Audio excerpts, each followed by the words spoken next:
에스겔 47장 1절에서 12절까지 제가 봉독해 드리겠습니다.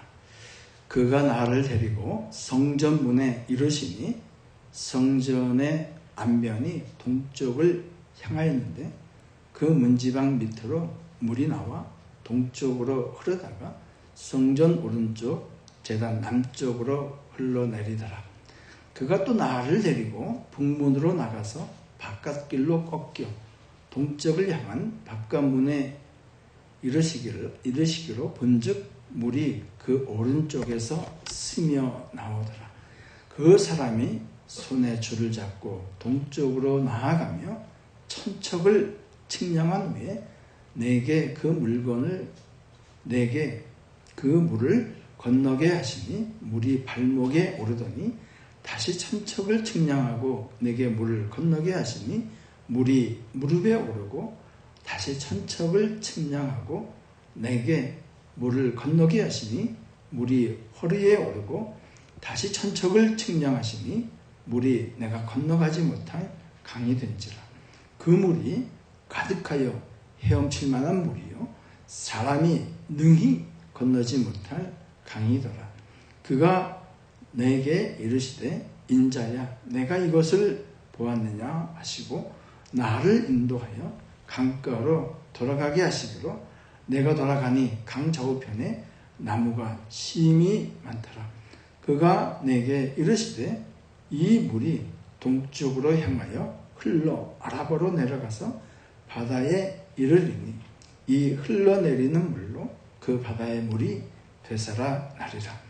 이 강물이 흐르는 곳마다 번성하는 모든 생물이 살고 또 고기가 심히 많으리니 이 물이 흘러 들어가므로 바닷물이 되살아 나겠고 이 강이 흐르는 각처에 모든 것이 살 것이며 또 이 강가에 어부가 설 것이니 엥게리에서 더 에네글라임까지 그물 치는 곳이 될 것이라.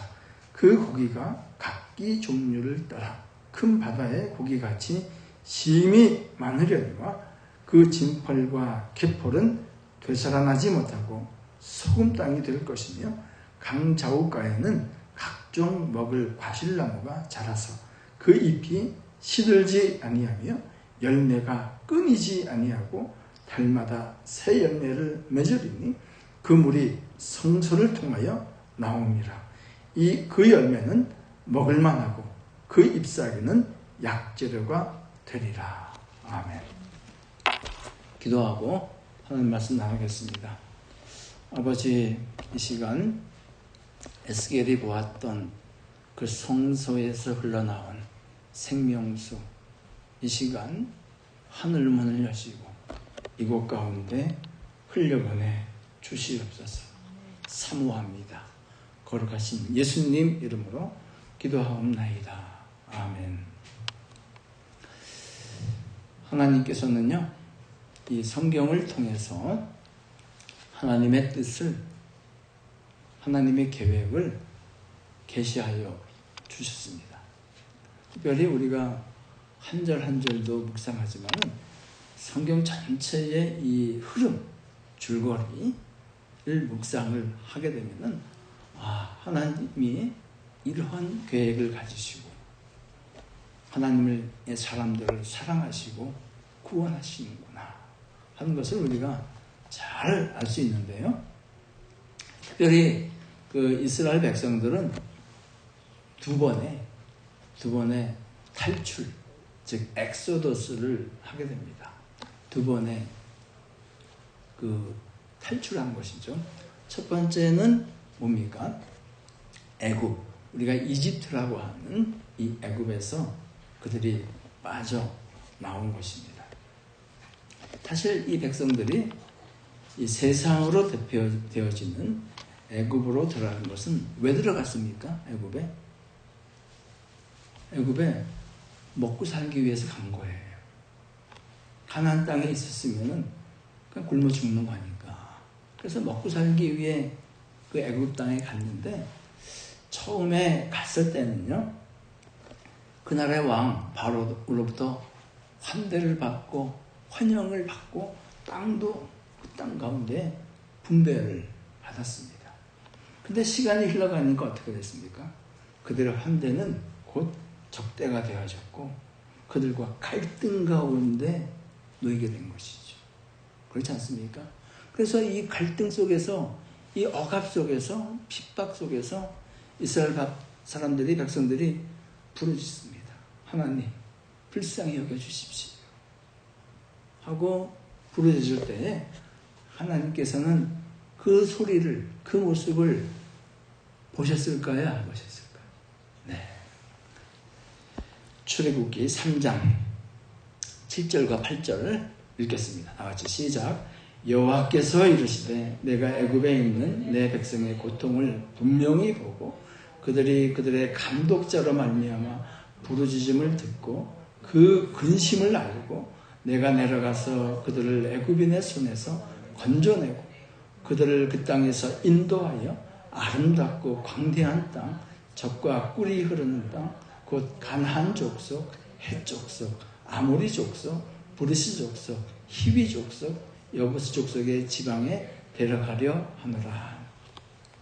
저는 이 말씀을 묵상할 때 얼마나 감사한지 몰라요. 하나님께서 내 백성의 고통을, 여러분도 때로는 살다가 고통스러울 때 있잖아요.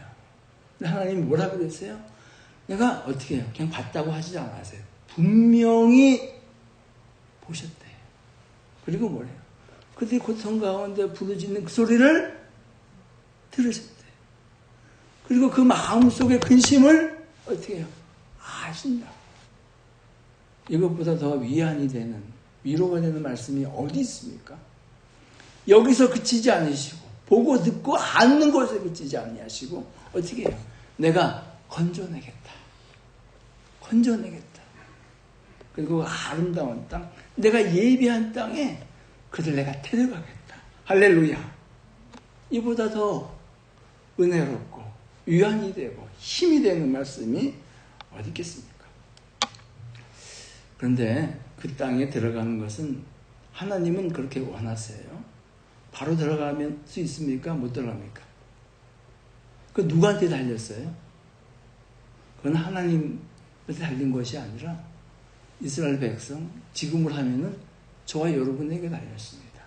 그 땅에 바로 들어가느냐, 좀 헤매고 가느냐. 이스라엘 백성들은 어떻게 했어요? 신명기 8장에 있는 말씀은 또 읽겠습니다. 다같이 시작. 당신들이 광야를 지나온 40년 동안 주 당신들의 하나님이 당신들을 어떻게 인도하셨는지를 기억하십시오. 그렇게 오랫동안 당신들을 광야에 머물게 하신 것은 당신들을 단련시키고 시험하셔서 당신들이 하나님의 계명을 지키는지 안 지키는지 당신들의 마음속을 알아보려는 것이었습니다. 제 마음속을 제가 한번 볼까요? 여러분 마음속을 한번 보세요. 야, 내가 정말 하나님의 말씀만 지키고 살 것인가? 만약에 그 준비 되어져 있으면요, 하나님이 왜 돌리시겠어요? 그렇지 않아요. 그래서 때로는 이 교만한 마음을 하나님께서 낮추십니다. 이어지는 2절 말씀 또 읽어주세요. 시작.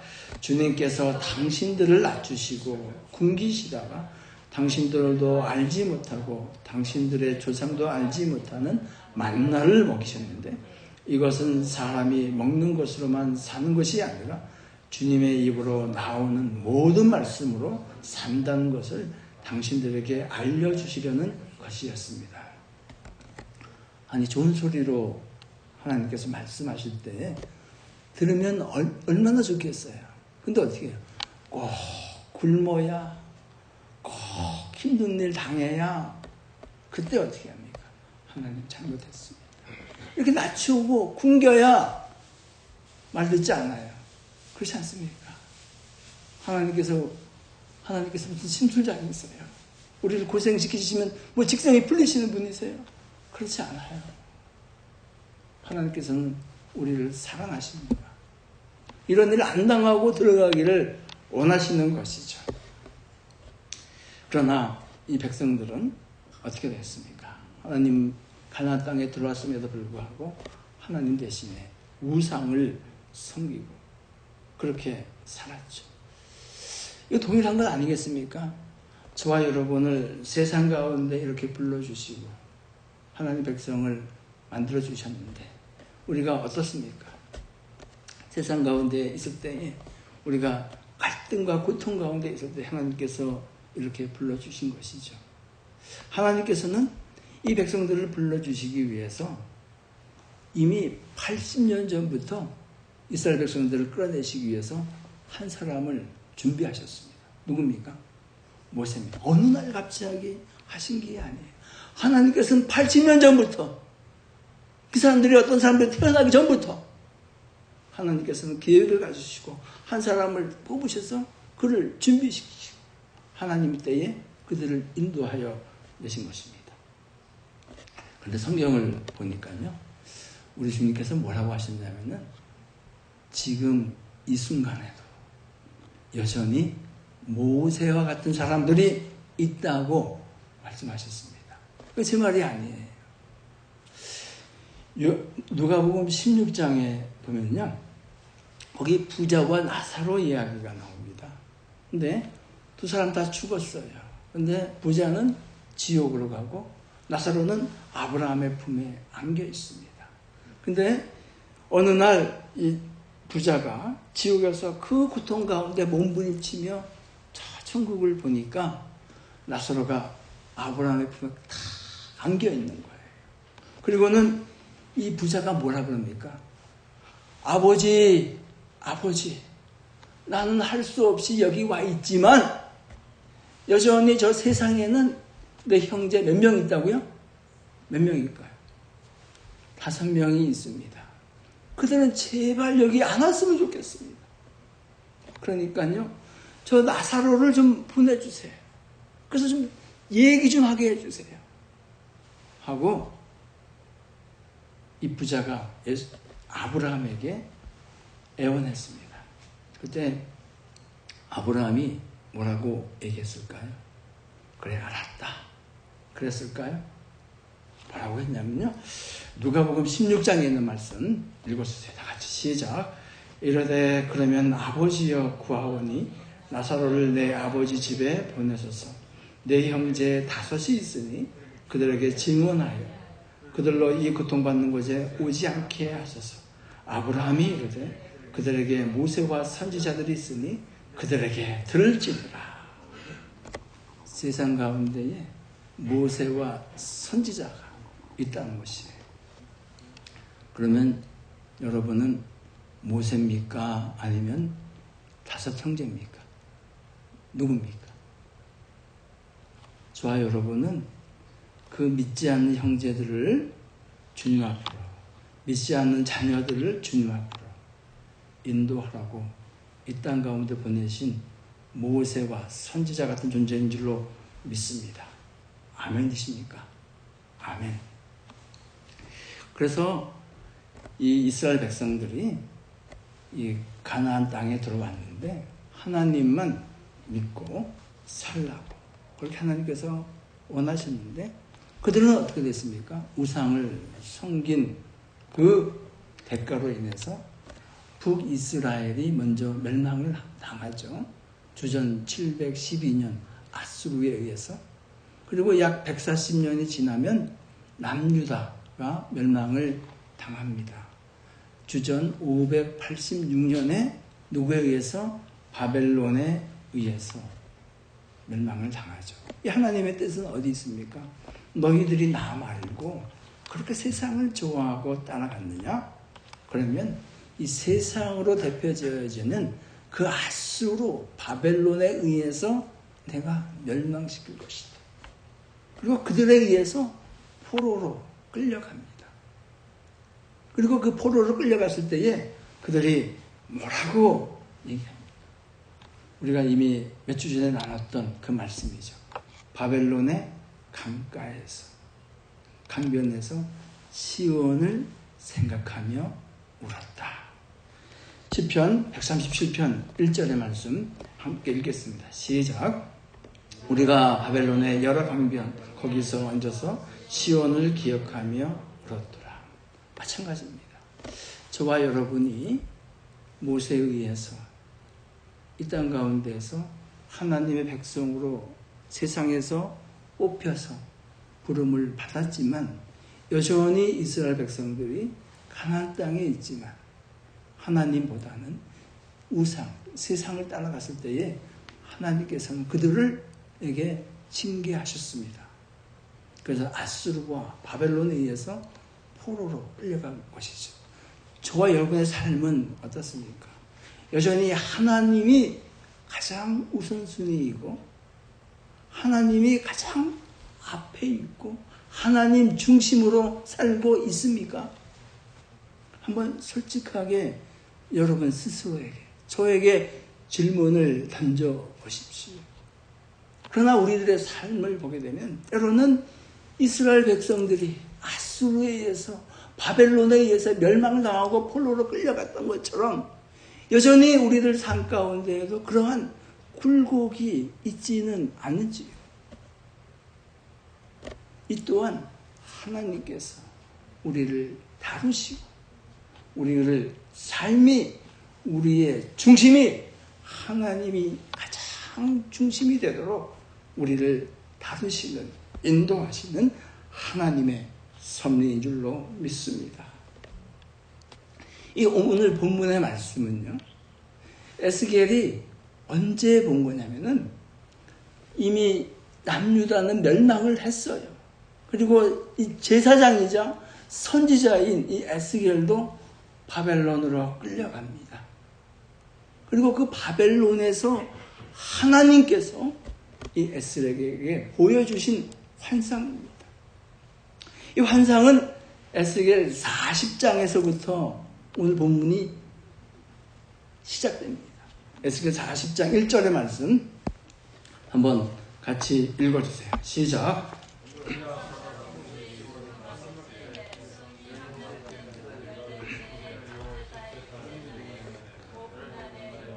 권능이 내게 임하여 나를 데리고 이스라엘 땅으로 가시되. 하나님의 권능이 언제 임했다고요? 사로잡힌 지 25. 그리고 예루살렘 성이 함락된 지 14째 지나고 난 다음에 하나님의 말씀이 누구에게 임했느냐? 바벨론에 있는 에스겔에게 임한 것이에요. 그리고 그의 영혼을 데리고 하나님께서 어디로 가시는가? 이스라엘로 가시는 거예요. 그리고 회복된 이스라엘을 하나님께서는 보여주십니다. 그 이후로 진행되는 하나님께서 보여주신 것은 무엇인가? 한번 보시면 다음 한번 보시겠습니다. 40장에서 44장까지는 새롭게 건축될 성전을 아주 디테일하게 치수와 구조까지 다 해서 보여주십니다. 그리고 45장에는 그 성전이 세워지는 그 땅에 대해서 보여주십니다. 그리고 46장에는 그 성전에서 새롭게 건축된 그 성전에서 드려지는 예배, 제사에 대해서 말씀하십니다. 그리고 오늘 본문의 47장에는 그 성전에서 흘러나오는 생명수에 대해서 말씀하십니다.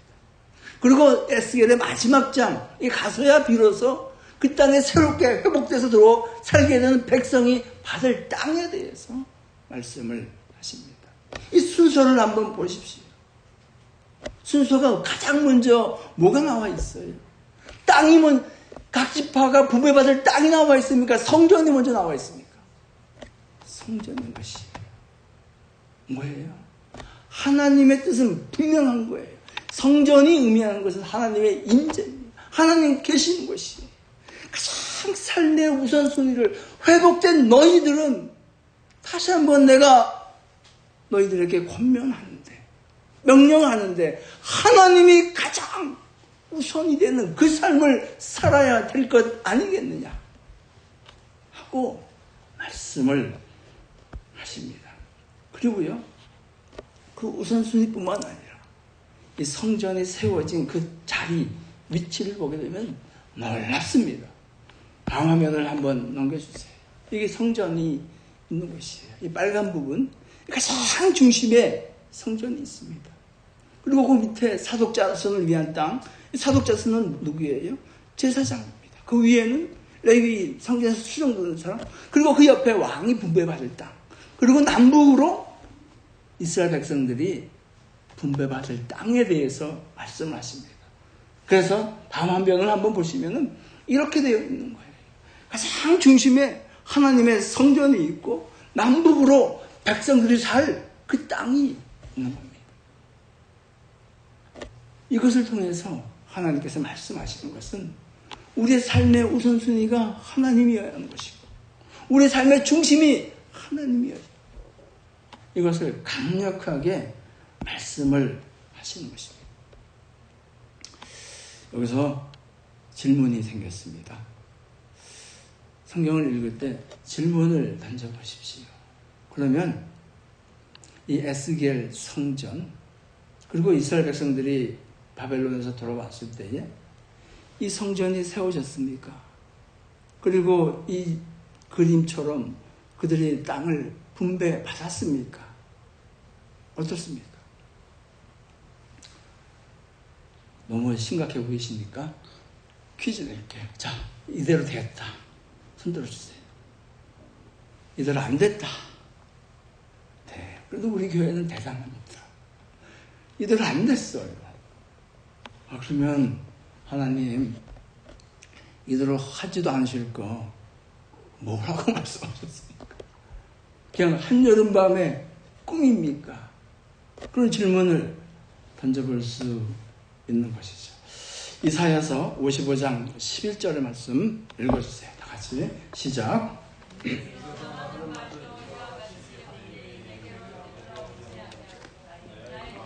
뜻을 이루며 내가 보낸 일에 형통함이라.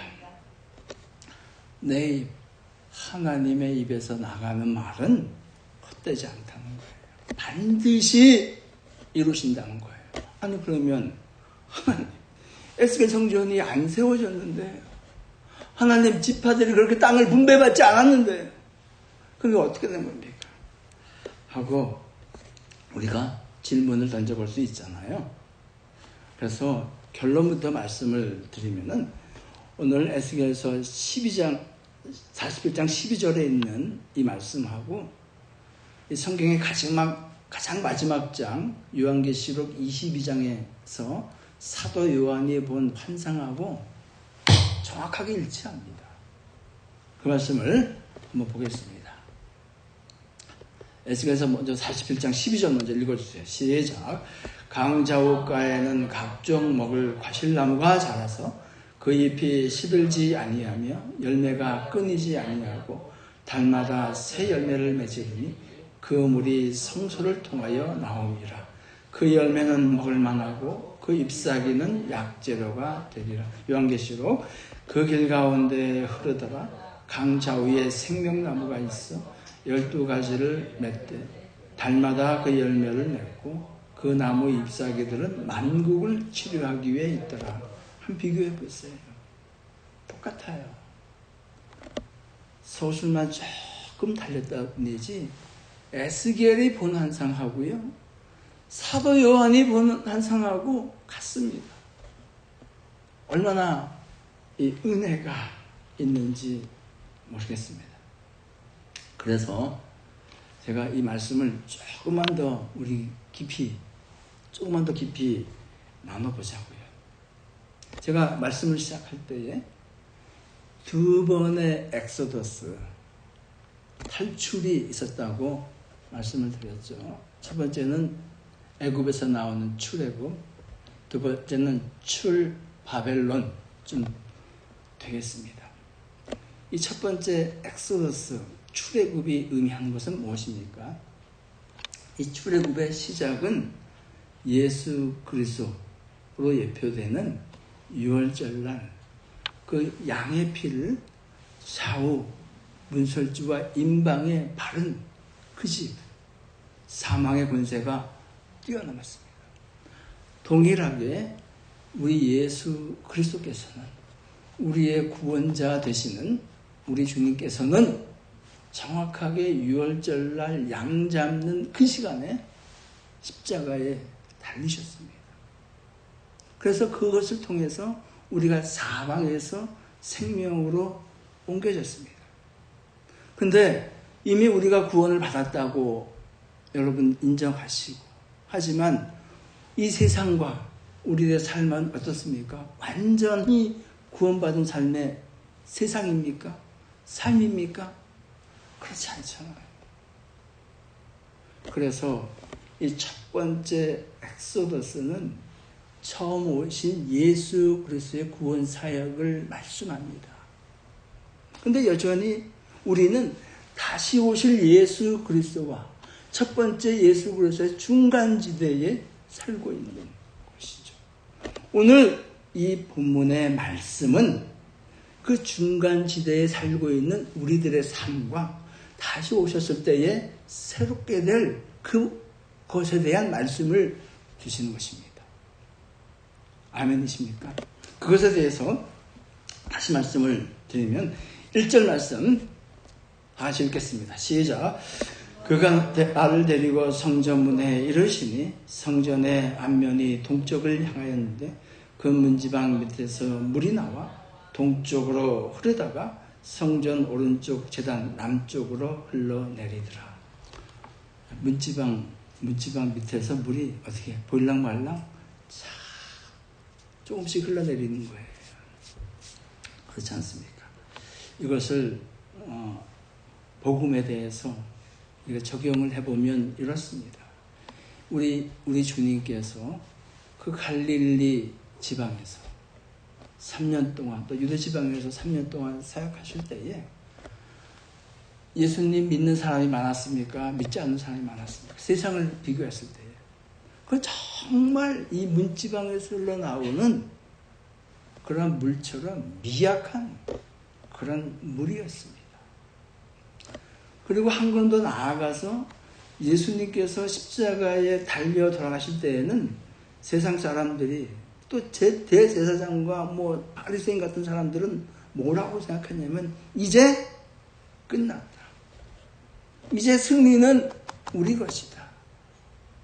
하고 이 예수님의 복음의 시작은 정말 그 미약한 것이고 문지방에서 보일랑말랑 흘러내리는 나사렛에서 무슨 선한 것이 나오겠느냐 하는 말이 들 정도로 미약한 것이었습니다.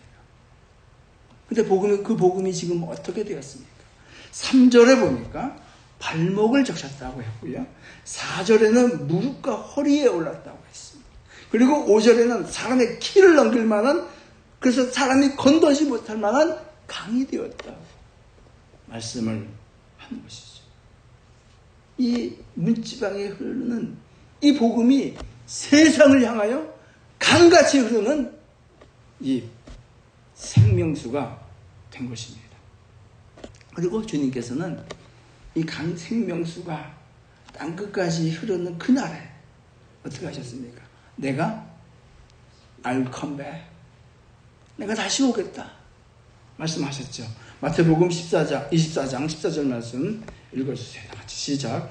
이 천국 복음이 모든 민족에게 증언되기 위하여 온 세상에 전파되리니 그제야 끝이 오리라. 이 생명수가, 미약했던 그 생명수가 언제 폭발적으로 흘러가는 시발점이 됩니까? 오순절 성령 강림 이후에 이제 이 복음은 예루살렘과 유대와 사마리아와 땅끝까지 이르러 증거되고 있는 것입니다. 지금은요, 정말 이 복음이 인터넷 세상으로 인해서 더 전파되는 속도가 빠릅니다. 감히 말씀드리지만 이제는 거의 복음이 전파되지 않은 것이 없다 할 정도로 복음이 세계 방방곳곳에 이미 전파되었습니다. 그래서 예수님께서 오늘 오셔도 내일 오셔도 전혀 이상하지 않은 그 시대에 저와 여러분이 살고 있습니다.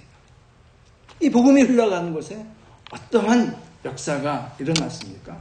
8절 말씀을 한번 읽겠습니다. 시작.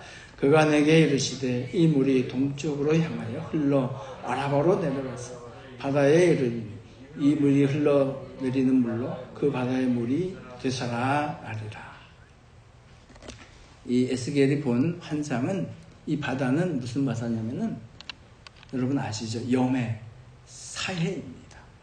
이 사해는 바다보다도 더 낮아요. 1500피트인가 더 낮습니다. 그래서 물이 글로 다 모이게 돼 있어요. 근데 모이면 물이 흘러가야 되는데 가장 낮은 곳에 있으니까 흘러가지 않아요. 막혀 있어요. 그러니까 햇빛이 강하죠. 증발이 훨씬 많이 됩니다. 그래서 보통 바닷물의 염도는 3%, 뭐 3.5% 이런데 여기 염도는 25%에서 30% 됩니다. 그러니까 생물이 살아야 못 살아요. 전혀 생물이 살 수 없는, 물고기들이 살 수 없는 그런 곳이 이 바다입니다. 근데 이 바다에 뭐가 흘러갑니까? 이 생명수 강이 흘러갑니다. 어떻게 해요? 바닷물이 프레쉬, 되살아 나리라. 생명의 복음이, 성소에서 흘러내리는 이 생명의 복음이 닿는 곳마다 생명의 역사가 일어난 줄로 믿습니다. 지금도 그 역사는 일어나고 있는 것이죠. 그래서 9절과 10절의 말씀 보시면 읽겠습니다. 다 같이.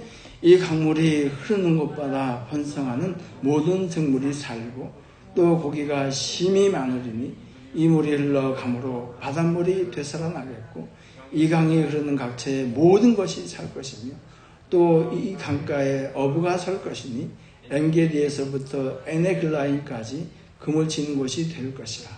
그 고기가 각기 종류를 따라 큰 바다의 고기같이 심히 많으리라. 각종 물고기 산다는 겁니다. 아주 종류가 많대요. 지금 순간도 마찬가지죠. 머리가 까만 사람, 노란 사람, 빨간 사람, 키가 큰 사람, 작은 사람, 한국말 쓰는 사람, 영어 하는 사람, 프렌치 하는 사람, 뭐 러시안, 가리지 않고 모든 각양각종의 인종들이 이 복음을 듣고 살아나는 것, 사망에서 생명으로 옮기는 것 아니겠습니까? 이렇게 될 때에 주님께서 어떻게 해요? 오신다는 거예요. 그 말씀을 에스겔은 어떻게 말씀하고 있는가? 11절이 말씀하고 있는 겁니다. 11절 다 같이 읽어주세요. 시작. 그 진펄과 갯벌은 되살아나지 못하고 소금 땅이 될 것이며. 아무리 제가 생명을 다해서, 아니 여러분이, 아니 선교사님들이 목숨을 걸고 나가서 복음을 전한다 할지라도 안 듣는 사람은 안 들어요. 그거 어쩔 수 없는 거잖아요. 아니 하나님의 구원 계획이 그러신 거죠. 어떻게 하겠습니까? 마찬가지잖아요. 이 진펄과 갯벌은 뭐예요? 생명수의 강이 흐르지 않는 곳이에요. 그래서 어떻게 해요? 되살아나지 못합니다. 그러나 진펄과 갯벌은 누가 정합니까? 여러분이 정해야 제가 정해요. 저도 못 정하고요. 여러분도 못 정합니다. 하나님만이 아시는 진펄과 갯벌입니다. 그러니까 우리는 어떻게 해야 돼요? 그거 관여하지 말고 우리는 전해야 합니다. 우리를 통해서 흐르는 생명수가 흘러가야 되는 것이죠. 이 생명수가 흘러갈 때에 어떻게 됩니까? 그때 진펄과 갯벌 그리고 모든 물고기가 사는 이 바다가 나뉘어지는 것처럼 이 세상의 끝이 그렇게 된다는 거예요. 그리고 이것이 말씀하시는 것은 예수 그리스도께서 오실 그 임박한 순간을 말씀하십니다. 오셨을 때에 그 결과는 무엇일까요? 이미 읽었던 12절의 말씀입니다. 12절 읽겠습니다. 그 이전에 요한계시록의 말씀을 같이 읽겠습니다. 이 사도 요한이 본 것과 에스겔이 본 것이 같은 것이라고 했잖아요. 이 요한계시록 22장의 말씀을 좀 더 자세히 읽겠습니다. 시작. 또 그가 수정같이 맑은 생명수 강을 보이니 하나님과 및 어린 양의 보좌로부터 나와서 길 가운데에 흐르더라. 강자 위에 생명나무가 있어 12가지 열매를 맺되 달마다 그 열매를 맺고 그 나무 잎사귀들은 만국을 치료하기 위해 있더라. 다시 저주가 없으며 하나님과 그 어린 양의 보좌가 그 가운데 있으리니 그의 종들은 그를 섬기며. 이 모습은 어떤 모습이에요? 이 땅의 모습입니까? 아니에요. 새로워진 새 예루살렘과 새 땅입니다. 이 생명수 보좌가, 어린 양 보좌로부터 생명수가 흘러온 것이. 그래서 거기에는 다시는 사망이나 애통하는 것이나, 즉 저주가 없다는 것이에요. 그래서 4절과 5절 읽겠습니다. 시작. 그의 얼굴을 볼 것이요 그의 이름도 그들의 이마에 있으리니 다시 밤이 없겠고 등불과 햇빛이 쓸데없으니 이는 주 하나님이 그들에게 비치심이라. 그들이 세세토록 왕노릇 하리로다. 우선 저는 항상 이 궁금증이 있다 그랬죠. 이마에 뭐가 있다고요? 뭐 있다고 그럽니까? 이름이 있답니다. 그러면 질문을 해봤습니다. 주님, 저한테는 무슨 이름이 있겠습니까? 성경에 보게 되면요, 참 지난주에도 나눴지만은 하나님께서는 이름을 참 많이 바꿔주셨어요. 아브라함을 아브라함, 사레를 사라, 야곱을 이스라엘. 그러니까 여러분의 지금 이름이 그때도 동일할까요? 그렇진 않을 것 같아요. 하나님께서, 우리 주님께서 정말 우리 본성에 맞는 그 이름을 지어주실 겁니다. 기대되시죠? 그리고 그때는 어떻게 해요? 얼굴과 얼굴을 마주대서 우리 주님을 볼 수 있다고. 사모하십니까? 아멘이세요? 이 땅의 이름은 부모가 지어주고 할아버지가 지어주고 친구가 지어줬을지 모르지만 그 이름은 우리 주님이 지어주시는 그 이름을 나의 이마에 걸고 그리고 솔의 이름을 아는 것이에요. 그때는 우리 아들도 다른 이름이겠지. 여러분도 다른 이름이겠지. 그리고 그 이름을 거기에는요 평등해. 그리고 뭡니까? 세세토록 왕노릇 하리로다. 아멘. 사모하시죠? 아멘이십니까? 이 사도 요한이 본 환상과 에스겔이 본 환상이 같은 것이에요. 그래서 12절 말씀을 다시 한번 읽겠습니다. 시작. 강 좌우에 가에는 각종 먹을 과실나무가 자라서 그 잎이 시들지 아니하며 열매가 끊이지 아니하고 달마다 새 열매를 맺으리니 그 물이 성소를 통하여 나오미라. 그 열매는 먹을만하고 그 잎사귀는 약재료가 되리라.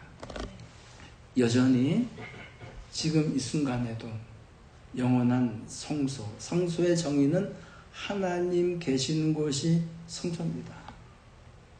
영원한 성소, 완전한 성소는 저 하늘나라죠. 그러나 주님께서는 또 뭐라 그러셨어요?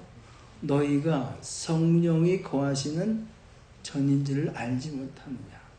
우리 가운데에 하나님이신 성령께서 거하고 계십니다. 그러면 어떻게 됩니까? 우리 심령 가운데 뭐가 흐르게 돼 있어요? 생명수가 흐르게 돼 있습니다. 그래서 다시 목마르지 않는 거예요. 가라지 않는 거예요. 이걸로 끝나지 않아요.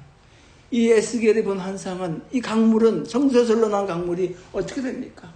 문지방에 있던 것이 발목을, 무릎을, 허리를, 키를 적시는 것처럼 그 심령 가운데 흐르는 성수를 통해서, 우리들을 통해서, 우리가 곧 모세요, 선지자인 것 아니겠습니까?